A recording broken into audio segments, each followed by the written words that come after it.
সুপ্রিয় দর্শক, এইমাত্র পাওয়া সকালের আপডেট সংবাদে আপনাদেরকে জানাই স্বাগতম। শুরুতেই থাকছে সংবাদ শিরোনাম। লাল রঙের টি শার্ট পরা ব্যক্তিটি ডিবির লোক নয় বলে দাবি করেছেন ডিবি প্রধান মাসুদ। বিভিন্ন খোঁজ নিলেন বিএনপির ভারপ্রাপ্ত চেয়ারম্যান তারেক রহমান। থাকছে বিস্তারিত এবং সবশেষ জানিয়ে দেব বিপিনুরকে হাসপাতালে দেখতে গেলেন বিএনপি নেতা ডক্টর মহিন খান। এতক্ষণ শুনছিলেন সংবাদ শিরোনাম, এবার থাকছে বিস্তারিত। মেরুন টি শার্ট পরা সেই যুবক প্রসঙ্গে যা বললেন ডিবি প্রধান। রাজধানীর কাকরাইলে জাতীয় পার্টির কেন্দ্রীয় কার্যালয়ের সামনে আওয়ামী লীগ বিরোধী মিছিল চলাকালীন গণ অধিকার পরিষদ নেতাকর্মীদের ওপর ইটপাটকেল নিক্ষেপ ও হামলার ঘটনা ঘটে। এ সময় মারাত্মকভাবে আহত হন গণ অধিকার পরিষদের সভাপতি নুরুল হক নূর। মেরুন রঙের টি শার্ট পরা এক যুবক নূরকে নির্দয়ভাবে আঘাত করেছে। নূরের ওপর হামলা চালানো মেরুন রঙের পোশাক পরিহিত এই যুবক ডিবির কেউ নয় বলে নিশ্চিত করেছেন ঢাকা মেট্রোপলিটন পুলিশের ডিএমপি ডিবি প্রধান শফিকুল ইসলাম। বিষয়টি তদন্ত করে দেখা হচ্ছে বলে জানান তিনি। এদিকে নুরুল হক নূর বর্তমানে ঢাকা মেডিকেল কলেজ হাসপাতালের নিবিড় পরিচর্যা কেন্দ্রে আইসিইউতে চিকিৎসাধীন রয়েছে। তার মাথার সিটি স্ক্যান সম্পন্ন হয়েছে। সকালে এ তথ্য নিশ্চিত করেন ঢাকা বিশ্ববিদ্যালয়ের পুলিশ ক্যাম্পের ইনচার্জ পরিদর্শক মোহাম্মদ ফারুক হোসেন। তিনি জানান, সকালে নূরের মাথা সিটি স্ক্যান করা হয়েছে এবং পরবর্তীতে তাকে পুনরায় আইসিইউতে ফিরিয়ে নেওয়া হয়েছে।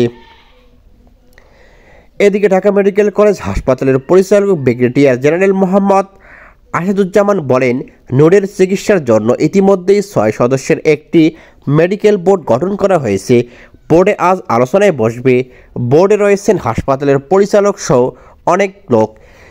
এদিকে প্রসঙ্গত, রাজধানীর বিজয়নগর এলাকায় শুক্রবার রাতে গণ অধিকার পরিষদ ও জাতীয় পার্টির নেতাকর্মীদের মধ্যে সংঘর্ষ হয়েছে। পরিস্থিতি নিয়ন্ত্রণে পুলিশ সেনাবাহিনী লাঠিচার্জ করে। এতে গণ অধিকার পরিষদের সভাপতি নুরুল হক নূর, সাধারণ সম্পাদক মোহাম্মদ রাশেদ সহ কয়েকজন নেতাকর্মী আহত হয়েছেন। গণ অধিকার পরিষদের সভাপতি নুরুল হক নূরের উপর হামলা এবং কাকরাইলে সংঘটিত সহিংসতা ঘটনায় তীব্র নিন্দা জানিয়েছে বিএনপির ভারপ্রাপ্ত চেয়ারম্যান তারেক রহমান। এ সময় তিনি নূরের দ্রুত সুস্থতা কামনা করেন এবং এই ঘটনার আইনানুগ তদন্তের জন্য সরকারের প্রতি দৃঢ় আহ্বান জানিয়েছেন। গভীর রাতে নিজের ভেরিফাইড ফেসবুক পেজে এক পোস্টে এসব তথ্য বলেন তিনি।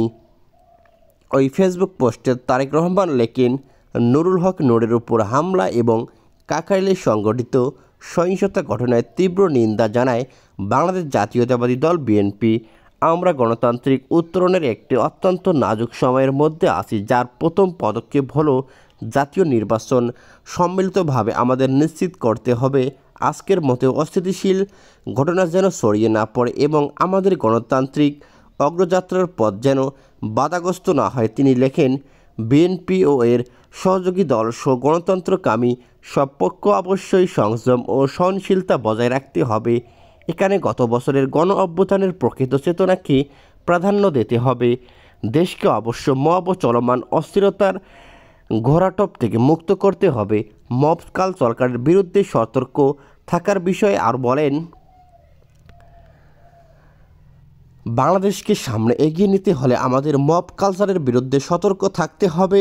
অল টাইম 24 ঘন্টা আইনের শাসন সমুন্নত রাখতে হবে এবং একটি শান্তিপূর্ণ স্থিতিশীল দেশ গড়ে তুলতে হলে কেবল গণতান্ত্রিক পথে জনগণকে ক্ষমতায়িত করার এবং সবার জন্য ন্যায় বিচার, সাম্য ও মর্যাদা নিশ্চিত করার জন্য আমরা একটি ঐক্যবদ্ধ জাতি হিসেবে সফলতা অর্জন করতে পারি। নুরুল হক নূরের দ্রুত সুস্থতা কামনা করেন জনাব তারেক রহমান। তিনি আরও বলেন, আমি নূরের দ্রুত সুস্থতা কামনা করেছি এবং এই ঘটনার আইনানুগ তদন্তের জন্য সরকারের প্রতি দৃঢ় আহ্বান জানাচ্ছি। উল্লেখ্য যে শুক্রবার সন্ধ্যার দিকে রাজধানীর কাকরাইলে জাতীয় পার্টির কার্যালয়ের সামনে জাতীয় পার্টি ও গণ অধিকার পরিষদের নেতাকর্মীদের সংঘর্ষ পাল্টাপাল্টি ধাওয়া ঘটনা ঘটেছে। এরপর রাত 8টার দিকে কাকরাইলে জাতীয় পার্টির কার্যালয়ের সামনে আইনশৃঙ্খলা রক্ষাকারী বাহিনীর সঙ্গে গণ অধিকার পরিষদ নেতাকর্মীদের সংঘর্ষ হয়েছে। সংঘর্ষে নুরুল হক নূর বেশ কয়েকজন নেতাকর্মী আহত হয়েছেন। খবর পেয়ে ঘটনাস্থলে সেনাবাহিনী, পুলিশ সহ আইনশৃঙ্খলা রক্ষাকারী বাহিনীর বিপুল সংখ্যক সদস্য ছুটে যান সেখানে এবং পরিস্থিতি নিয়ন্ত্রণের চেষ্টা করেন। এ সময় নুরুল হককে পরে পুলিশ ও সেনাবাহিনী বেধড়ক পিটিয়েছেন। পরে আহত নূরকে উদ্ধার করে হাসপাতালে নিয়ে যান নেতাকর্মীরা। রাজধানীর কাকরাইল জাতীয় পার্টি ও গণ অধিকার পরিষদের নেতাকর্মীদের মধ্যে সংঘর্ষের ঘটনা ঘটেছে। এতে গুরুতর আহত হয়েছেন গণ অধিকার পরিষদের সভাপতি নুরুল হক নূর। বেশ কয়েকজন জ্ঞান ফিরলেও বর্তমানে আইসিইউতে চিকিৎসাধীন তিনি। এই ঘটনায় তীব্র নিন্দা জানিয়েছে বিএনপির ভারপ্রাপ্ত চেয়ারম্যান তারেক রহমান সহ একই সঙ্গে নূরের দ্রুত সুস্থতার চেয়ে ঘটনা তদন্তে সরকারের প্রতি জোরালো আহ্বান জানিয়েছে। এদিকে নুরুল হক নূরকে দেখতে হাসপাতালে গিয়েছেন বিএনপির জাতীয় স্থায়ী কমিটির সদস্য ডাক্তার মহিন খান। দুপুরে ঢাকা মেডিকেল কলেজের হাসপাতালে যান তিনি। এ সময় চিকিৎসাধীন নূরের খোঁজ খবর নেন তিনি। বিএনপি মিডিয়া সেলের ভেরিফাইড ফেসবুক পেজে দেওয়া এক পোস্টের মাধ্যমে বিষয়টি নিশ্চিত করা হয়েছে।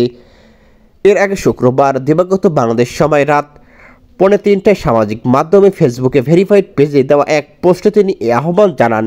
তারেক রহমান লিখেছেন, নুরুল হক নূরের ওপর হামলা এবং কাকরাইলে সংঘটিত সহিংস ঘটনায় তীব্র নিন্দা জানায় বিএনপি। আমরা গণতান্ত্রিক উত্তরণের একটি অত্যন্ত নাজুক সময়ের মধ্যে আছি, যার প্রথম পদক্ষেপ হলো জাতীয় নির্বাচন। সম্মিলিতভাবে আমাদের নিশ্চিত করতে হবে আজকের মতো অস্থিতিশীল ঘটনা যেন ছড়িয়ে না পড়ে এবং আমাদের গণতান্ত্রিক অগ্রযাত্রার পথ যেন বাধাগ্রস্ত না হয়। তিনি আরও বলেন, বিএনপি ও এর সহযোগী দলসহ গণতন্ত্রকামী সব পক্ষকেই অবশ্যই সংযোজন ও সহনশীলতা বজায় রাখতে হবে। গত বছরের গণ অভ্যুত্থানের প্রকৃত চেতনাকে প্রাধান্য দিতে হবে। দেশকে অবশ্যই মব কালচার ও চলমান অস্থিরতার ঘেরাটোপ থেকে মুক্তি দিতে হবে। মব কালচারের বিরুদ্ধে সতর্কতার আহ্বান জানিয়েছে তারেক রহমান। বাংলাদেশকে সামনে এগিয়ে নিতে হলে আমাদের মব কালচারের বিরুদ্ধে সতর্ক থাকতে হবে, আইন শাসন সমুন্নত রাখতে হবে এবং একটি শান্তিপূর্ণ স্থিতিশীল দেশ গড়ে তুলতে হবে। কেবল গণতান্ত্রিক পথে জনগণকে ক্ষমতায়ন এবং সবার জন্য ন্যায় বিচার সাম্য মর্যাদা নিশ্চিত করার মাধ্যমেই আমরা এটি ঐক্যবদ্ধ জাতি হিসাবে সফলতা অর্জন করতে পারি। শেষ দিকে নুরুল হক নূরের দ্রুত সুস্থতা কামনা করেছেন তারেক রহমান। এছাড়াও এই ঘটনায় আইনানুগ তদন্তের জন্য সরকারের প্রতি জোরালো আহ্বান জানিয়েছেন। এদিকে নুরুল হক নূর বর্তমানে ঢাকা মেডিকেল কলেজ হাসপাতালে ভর্তি রয়েছেন।